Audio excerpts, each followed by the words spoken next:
കുമാർ.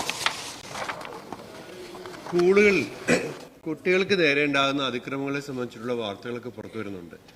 ഈ കുട്ടികൾക്ക് നേരെ ഉണ്ടാകുന്ന പോക്സോ കേസുകൾ, അതിൽ സ്വാഭാവികമായ കേസുകൾ ഉണ്ടാകുന്നതായി ഗവൺമെന്റിന്റെ വിദ്യാഭ്യാസ വകുപ്പിന്റെ ശ്രദ്ധയിൽപ്പെട്ടിട്ടുണ്ട്. ഉണ്ടെങ്കിൽ അക്കാര്യത്തിൽ വിദ്യാഭ്യാസ വകുപ്പ് സ്വീകരിച്ചിട്ടുള്ള നടപടികൾ എന്തൊക്കെയാണെന്ന് വിശദീകരിക്കാമോ?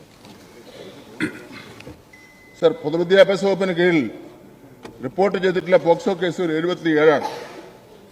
അതിൽ നടപടികൾ തുറന്നു വരുന്നത് 62 എണ്ണമാണ്. തീർപ്പാക്കിയ കേസുകളിൽ 15 എണ്ണം ഉണ്ട്. സർക്കാരിലേക്ക് റിപ്പോർട്ട് ചെയ്തിട്ടുള്ള പോക്സോ കേസുകളുടെ അടിസ്ഥാനത്തിൽ സ്ത്രീകളെയും പെൺകുട്ടികളെയും സംരക്ഷിക്കുക എന്നത് ഇടതുപക്ഷ ജനാധിപത്യ മുന്നണി സർക്കാരിന്റെ പ്രഖ്യാപിത നയമാണ്.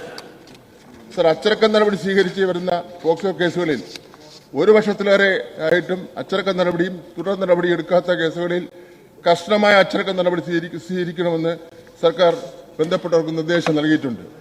ഇപ്രകാരം നടപടി സ്വീകരിക്കാത്ത പോക്സോ കേസുകളിൽ നിയമനാധികാരി, മേലധികാരി എന്ന നിലയിൽ അച്ചടക്ക നടപടി എടുക്കാത്ത കേസുകളിൽ പുതിയതായി അച്ചടക്ക നടപടി തുടങ്ങുന്നതിനും തുടർന്നു വരുന്ന അച്ചടക്ക നടപടിയിൽ സ്വീകരിക്കുവാനും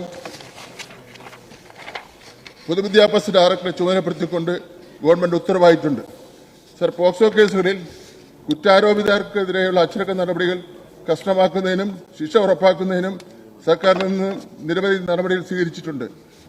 പീഡനത്തിനെതിരായ കുട്ടികളുടെ വിശദാംശങ്ങൾ lower primary, upper primary, high school, higher secondary എന്നിങ്ങനെ തരംതിരിച്ച് ലിസ്റ്റ് തയ്യാറാക്കി കുറ്റാരോപിതർക്കെതിരെ കർശന നടപടിയിൽ കൈക്കൊള്ളുന്നതാണ്.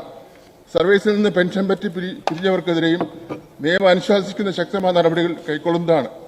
കുറ്റാരോപിതർ തെളിവിന്റെ അഭാവത്തിൽ കേസിൽ നിന്ന് ഒഴിവാക്കുന്നവരുടെ കാര്യത്തിൽ ബന്ധപ്പെട്ട വിദ്യാഭ്യാസ ഓഫീസർമാർ പുതുതായി അച്ചടക്ക നടപടിയിൽ ആരംഭിക്കേണ്ടതാണ്. കുറ്റപത്രം നൽകി മറുപടി നൽകാത്തവർക്ക് 2 ആഴ്ചയ്ക്ക് വിശദീകരണമോ മെമ്മോ കൊടുത്ത് KCS ആൻഡ് CCA സെക്ഷൻ 15 പ്രകാരം നടപടികൾ കൈക്കൊള്ളുന്നതാണ്.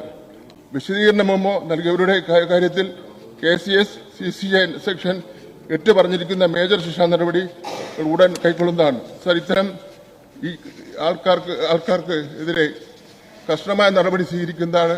ഒരു വിട്ടുവീഴ്ച ആ കാര്യത്തിൽ ഗവൺമെന്റ് എടുക്കുന്ന പ്രശ്നമേ ഇല്ല.